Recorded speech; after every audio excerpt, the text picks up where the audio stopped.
नमस्कार साथियों, आपका स्वागत है द पहाड़ी एग्रीकल्चर में।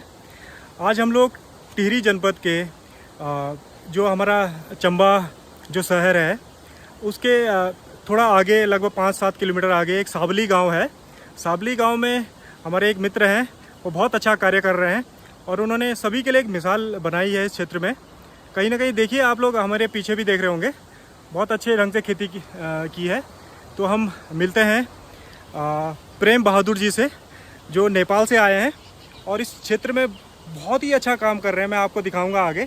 इन्होंने यहाँ पे सब्जियाँ उगाई हैं और बहुत उम्दा काम कर रहे हैं। तो नमस्कार प्रेम बहादुर जी, थोड़ा बताएंगे आप लोग, आप कब से ये काम कर रहे हैं और कितने साल हो गए आपको नेपाल से आए हुए?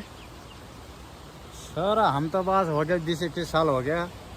तब पहले ढेरी मजदूरी किए सर, तब अब हम 15-16 साल हो गए इस खेती बाड़ी में लग गए। इसमें बस कमाई तो बस क्या होना, हमें बढ़ते से आदमी बस बच्चे बैठाने के लिए, बच्चे पढ़ाने के लिए बस थोड़ा बैठ रखा इधर।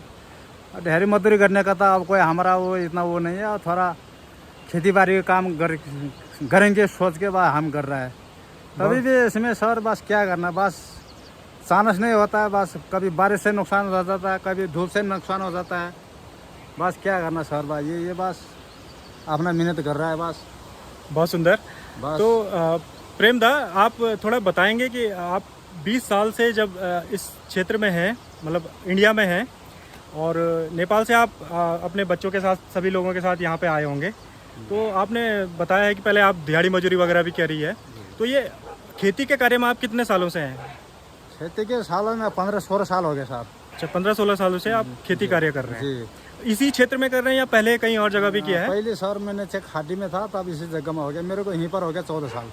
जो 14 साल है। जी। आप नेपाल से कौन से क्षेत्र से हैं? सल्यान जिला के हैं हम। सैलान जिला के। जी। ये काठमांडू से कितना दूर पड़ता है? काठमांडू से तो बहुत दूर है सर, वहाँ से तो हमारे कम से कम 1600 रुपये किराया पड़ता है। अच्छा, काठमांडू से 1600 रुपये किराया है। जी। बहुत ही उम्दा। हाँ जी। तो कहीं ना कहीं आप लोगों ने इस क्षेत्र के लोगों के लिए भी एक मिसाल बनाई है। मैं पीछे देख रहा था कि आपने टमाटर वगैरह भी उगा रखे हैं, और टमाटर का रेट तो अभी बहुत हाई था। तो आप बता रहे हैं कि 100 रुपये किलो आपने टमाटर बेचा। जी, अब क्या करना, पहले तो 100 रुपये किलो बिके, 100 रुपये किलो बिके। बाद में अब टमाटर भी नहीं है, और बाद में आजकल ऐसे बिक रहा है 60-70 रुपये किलो बिक रहा है जी। चलिए ठीक है, फिर भी बाद ऐसे बिक रहा है आजकल तो 1200-1300 रुपये कैरेट बिक रहा है उसमें। ठीक है, ठीक है। हाँ जी। इसके अलावा आपने बैल भी रखे हुए हैं। जी, बैल भी है। बहुत अच्छी बात, क्योंकि आजकल देखा जाता है कि लोग सब ट्रैक्टर और वो सारी चीज़ों पे आ गए हैं। तो क्योंकि हमें गोबर भी चाहिए, सब चीज़ चाहिए, तो बैल रखना भी जरूरी है। जरूरी है जी। तो और बाकी हमारे पहाड़ों में घास पात की कोई समस्या नहीं होती है। पीछे आप देख ही रहे हो, पूरा जंगल है। पूरे जंगल में आपको हरा घास मिल ही जाता है। हाँ जी। आप बैल चराने भी ले जा सकते हैं। जी जी जी, बैल तो भी ये लगा। सारी चीज़ें रहती हैं। तो आप यहाँ पे कितने लोग, आप पूरे परिवार में काम करते हैं यहाँ पे? परिवार सर यहाँ पर हमारा कम से कम 17-18 परिवार होगा नेपाली। अच्छा, 17-18 नेपाली परिवार इस क्षेत्र में जी कार्य कर रहे हैं। हाँ जी। सब खेती बाड़ी कर रहे हैं। खेती बाड़ी कर रहा है सर। बहुत अच्छी बात है, बहुत ही सुंदर। हाँ जी। तो आप कितना इस क्षेत्र, मतलब यहाँ पे जो मालिक हैं आपके इस जमीन के, जी उनको कितना पैसा आप देते हैं सालाना? जी, हम तो बात अब एक का तो है नहीं, पूरा गांव का। अब किसी का एक है, किसी का दो है, ऐसा मिला के बस खेत का किराया हम सालन का 40,000 रुपये देता हूँ जी मैं। अच्छा, 40,000 रुपये आप अलग अलग मालिक को मिला के 40,000 रुपये मिला के 40,000 देता हूँ। देते हैं। और ये कि मालिक का खेत नहीं है ये, कोई इसमें कम से कम 10 परिवार का खेत मालिक है। 10 परिवार मालिक है बस, इनको बस मैं अपने उसे बस जिसका जितना खेत का वो है, उसके हिसाब से मैं खेत का ठेका दे रहा हूँ। बिल्कुल बिल्कुल, बहुत सही है। मतलब कहीं ना कहीं देखा जाए तो खेती एक व्यवसाय भी है। आपने इसको व्यवसाय बनाया है ना, क्योंकि कहीं ना कहीं 40,000 रुपये आपने साल में देने ही देने हैं उनको। देना ही देना तो है, चाहे वो आपके माइंड में है हाँ जी, कि भाई मेरे 40,000, चाहे बगाए लागे चाहे नापा हुआ, बिल्कुल बगाए इनको 40,000 देना है जी। देना ही देना है जी।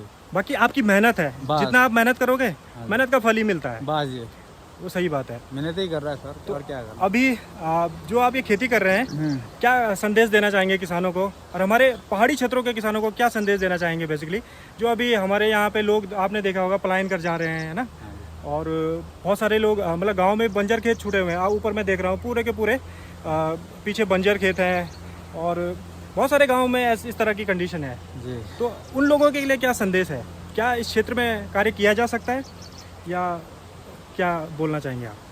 जी हम तो अब क्या बोलना चाहेंगे, हम तो कुछ बोलना नहीं चाहता हूँ मैं तो, बस अब कार्य भी इतना मैं जानकार नहीं हूँ सर, अपना बस मिनट से बस रोटी खा रहा हूँ जी जी जी। और कुछ नहीं जानता सर मैं तो मतलब बस। आपकी बात से ये लग रहा है कि कुल मिला के मेहनत करोगे बस तो आप अपनी रोटी खा सकते हो, बस जी। ये बोलना चाह रहे जी। हैं। तो मेहनत से ही सब चीज़ मिलती है जी कहीं ना कहीं। हाँ जी। तो बहुत सुंदर आपने एक मेहनत का मिसाल दिया है। और हमारे नेपाल से जितने लोग आते हैं वो मतलब उनको बोला भी जाता है बहादुर। जी। तो मतलब बहादुर का मतलब ही होता है कि मेहनती आदमी, मेहनत है ना। जी। तो ये बहुत ही एक अच्छा संदेश है। जी। तो प्रेमदा बहुत बहुत धन्यवाद आपका। आपसे अच्छी बात रही और हमारे लोगों को कहीं ना कहीं इससे सीखने को मिलेगा जी। कि भाई हमारे पहाड़ों में भी लोग कुछ ऐसा कर रहे हैं हाँ जी। और हम भी कुछ कर सकते हैं। ये देखिए पूरा उन्होंने, यहाँ पीछे देखिए आप, अभी ये खीरा लगाया हुआ है, ऊपर बीन्स लगाई हुई है, नीचे यहाँ आप देखेंगे तो मक्का वगैरह लगा रखा है और इसके नीचे टमाटर थे इनके, तो वो अभी उन्होंने बेच दिए हैं सारे। सामने भी बहुत सारे किसान कर रहे हैं काम, आप पीछे देख रहे होंगे ऊपर उन्होंने हट बना रखे हैं। इन्होंने भी अपने रहने के लिए यहाँ पे बिल्कुल मतलब लो कॉस्ट बोल सकते हैं इसको, घर टाइप के बना रखे हैं, बिल्कुल झोपड़ी टाइप के। तो आसानी से मतलब ये कुछ हम जो हमारे प्राकृतिक संसाधन हैं उन पे आधारित हम इसको बना सकते हैं। तो प्रेम जी बहुत बहुत धन्यवाद आपका। धन्यवाद सर। धन्यवाद। धन्यवाद सर।